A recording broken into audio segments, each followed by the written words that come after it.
What happens when you go to build or fix something and your clamps aren't long enough? Yes, you could stack clamps on top of each other and use two at a time or even three at a time, but did you know that there's a really easy, foolproof way to make clamps as long as you want out of just everyday materials and clamp really nice and tight? Okay, so I want to join these pieces, but I need to clamp it.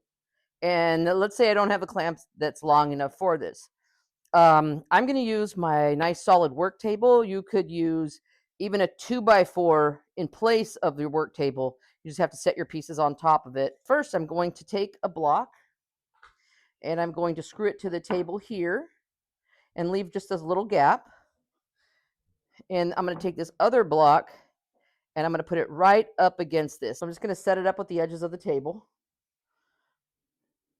And then we'll screw these two down.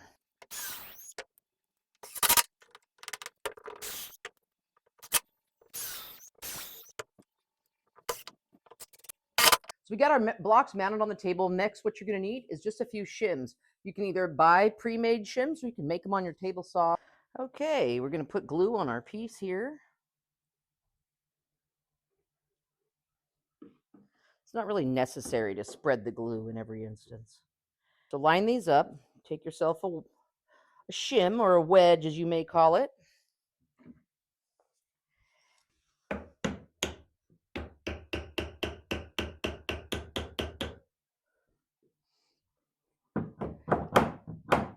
Give it a few taps with your hammer to get it perfect. Make sure that it's nice and straight. So that's tight enough for me to go ahead and put a screw in it. If you want to take it apart, pop that shim out. There you go.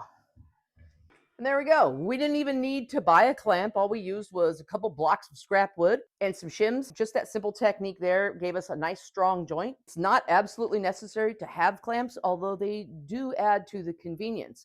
It's not every day that you want to clamp up a million pieces this way, but it definitely comes in handy. If you knew about this technique already, let me know in the comments. It's very rare that I see this anymore today because the general consensus is that to get into woodworking, you have to spend thousands and thousands of dollars with. It's just not true. It may not be as convenient as having every tool at your disposal, but you definitely don't need it, as we can see here.